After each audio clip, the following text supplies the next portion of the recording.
جس مشکل لائف سے آپ نکلے ہیں، آپ کے والد کا انتقال کر گیا تھا، آپ یتیم ہو گئے تھے، آپ نے اپنے اسٹرگل کے بارے میں بتایا۔ اب آپ ایسے مقام پہ آئے ہیں کہ آپ لوگوں کی مدد کر سکتے ہیں، تو اپنی الحمد طرف للہ۔ سے آپ کیا کرتے ہیں ایسے ہی بیواؤں کی، یتیموں کے لیے؟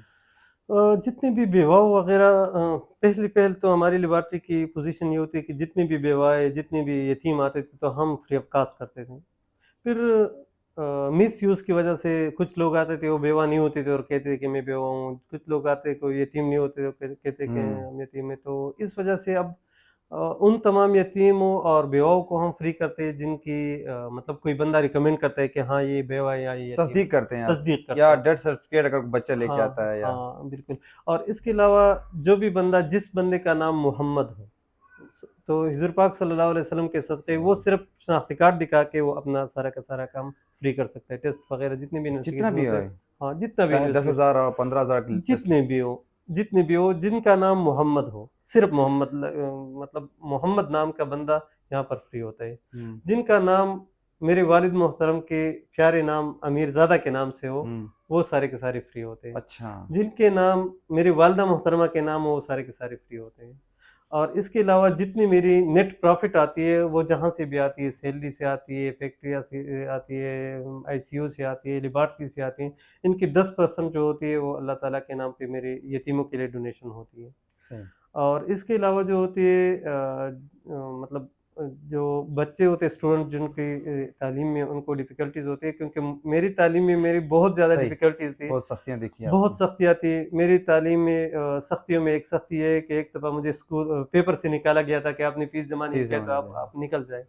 تو تعلیم کے معاملے میں میں نے بہت زیادہ سختیاں جھیلی ہے، ہوں بہت مطلب ہارڈز میں نے فیس کیے۔ ہوں اس چیز کو مد نظر رکھتے ہوئے جتنے بھی اسٹوڈنٹس مجھے آتے ہیں مطلب ان کو فیسیلیٹیٹ کرنے کی میں ہر ممکن کوشش آپ نے اتنا کرتا ہوں۔ مشکل وقت گزارا، کیا ٹپس دینا چاہیں گے وہ لوگ جو غربت کو اپنے لیے ایک رکاوٹ سمجھتے ہیں، ایک جواز بنا لیتے ہیں، مایوس ہو جاتے ہیں، کچھ نہیں کرتے، پھر آگے نہیں بڑھتے وہ؟ میری تو ریکمنڈیشن یہ ہے کہ لوگ کہتے ہیں فلاں نے کیے ہیں فلاں نے کیے ہیں، میں اپنے آپ کو ان کے لیے مثال کے طور پر پیش کرتا ہوں کہ میں یتیم تھا، میرے پاس کھانے کے پیسے نہیں تھے، میں مایوس نہیں ہوا ہوں، میں نے اسٹرگل نہیں چھوڑی ہے، اور آج الحمدللہ اللہ تعالیٰ نے یہ مقام دیا ہے کہ میں لوگوں کی خدمت کرتا ہوں۔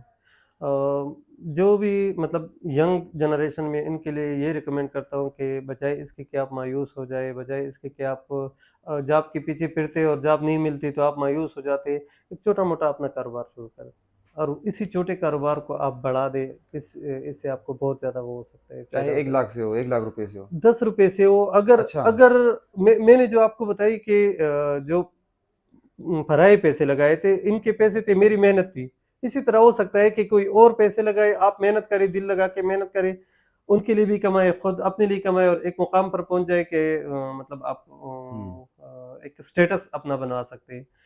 الحمدللہ میری جو آپ نے سوال کیا کہ آج کل آپ کی پوزیشن کیا ہے، تو میری پوزیشن الحمدللہ آج کل یہ ہے کہ بہت سارے لوگوں کو میں نے بے روزگاری سے بچایا ہے، بہت سارے لوگوں یہ بڑا کو زبردست پوائنٹ، کتنے آپ کے پاس ہیں نوجوان جن کو آپ نے روزگار دیا ہوا؟ اپروکسیمیٹلی 32% آج ایسے ہے کہ جو میں نے بے روزگاری سے بچائے۔ وہ بے روزگار اگر وہ بے روزگاری کا شکار ہوتے تو ہو سکتا ہے کہ وہ نشے کے عادی ہو جائے، ہو سکتا ہے کہ وہ مطلب ہوں کوئی لوفر بن جائے۔ ہوں تو ان کو میں نے مطلب خود غریب تھا پر میں نے اب یہ کیا ہے کہ کوئی 32 لوگوں کو روزگار فراہم کیا ہے، ان امپلائمنٹ میں میرا یہی رول ہے۔ تو کوئی بندہ کاروبار شروع کرتا ہے تو کاروبار شروع کرنے کے ساتھ یہ ہوتا ہے کہ وہ ان امپلائمنٹ کو دور کر سکتا ہے اور اس کے ساتھ ساتھ باعزت طریقے سے جی سکتا ہے، اپنا کام ہوتا ہے، اپنی بچت صحیح، ہوتی ہے۔ بالکل۔ جاب میں بندہ جو ہوتا ہے وہ مطلب باؤنڈ ہوتا ہے، اپنے کام میں بندہ باچا ہوتا ہے، جس ٹائم آنا ہو، جس ٹائم جانا ہو، جس ٹائم مطلب وہ تو کر سکتا ہے۔ آخری سوال آپ کے فیلڈ سے ریلیٹڈ ہم کریں گے، کیونکہ آپ تشخیص کے ساتھ آپ کا تعلق ہے، ٹیسٹ جو ہوتے ہیں اس پہ بڑی ہیر پھیر بھی ہوتی ہے، جی تو آج کل اگر کوئی کسی کو تصدیق اس طرح کروائے کہ یہ لیب والے صحیح کر رہے ہیں، یا بہت فرق بھی ہوتا ہے، بعض اوقات آپ کسی ایک لیب میں جائیں اس میں رپورٹس میں اور دوسرے میں جائیں تو بڑا فرق ہوتا ہے۔ اس میں جو فرق والی بات ہے اس میں تو یہ ہوتا ہے کہ کبھی کبھار مشینری کی فرق ہوتی ہے، تو کچھ فرق جو ہے وہ تو الاؤ کرتی ہے، سائنس الاؤ کرتی ہے، میڈیسن الاؤ کرتی ہے، پلس مائنس ہوتا ہے۔ پر جتنی بھی تشخیصی لیبارٹری ہے اس میں دیکھنا یہ ہوتا ہے کہ کوئی کوالیفائڈ پرسن اس میں ہے کہ نہیں ہے۔ ہوں اگر کہیں پر کوالیفائڈ پرسن ہے تو وہاں پر ڈیفینیٹلی جو انویسٹیگیشن ہوگی، جو تشخیص ہوگی وہ ٹھیک ہوگی، کیونکہ کوالیفائڈ پرسن اپنے نام کا خیال رکھتا ہے، نمبر ایک بات یہ۔